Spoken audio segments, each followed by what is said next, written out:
राज की जय। जातवादी संतों की।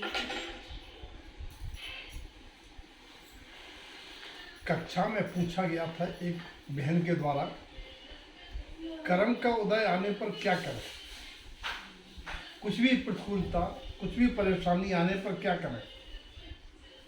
मैंने कहा कर्म विज्ञान, कर्म सिद्धांत ये कहता है कि कोई भी कर्म उदय में आने के बाद उसमें परिवर्तन नहीं किया जा सकता है।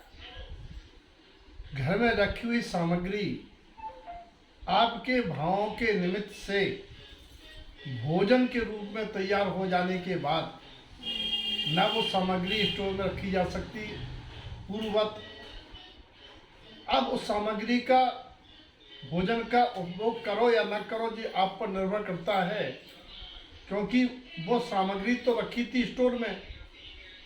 बेसन, आटा, चीनी, घी, अब आपने वो बना लिया और आपकी थोड़ी सी गलती कारण नमक की जगह उसमें फिटकरी मिल गई। अब वो तैयार हो गया है, अब भोजन करो ना करो जो आप ही गलती है। बोले फिर क्या करें।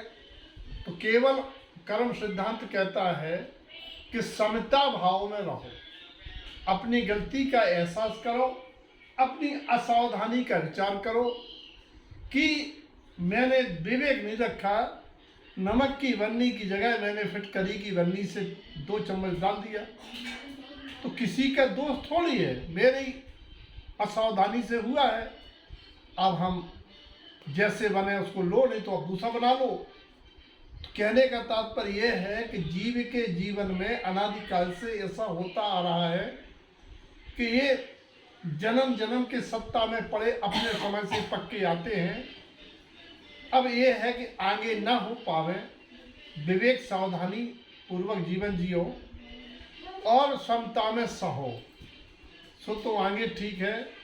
और कभी किसी दूसरे को दोष मत दो, क्योंकि उस पदार्थ की वैसे बनने की योग्यता थी, उसमें आपकी असावधानी के निमित्त से ऐसा भोजन तैयार हो गया है। अब हो गया सो हो गया, अब उसमें कछु कैसे गुस्सा करे से क्या मतलब है। होगा हो आराम से, जित तो बने सुजीवो और सूजी में लो। समता में रहने के अलावा और कुछ उपाय नहीं है, सावधानी विवेक से चलना है और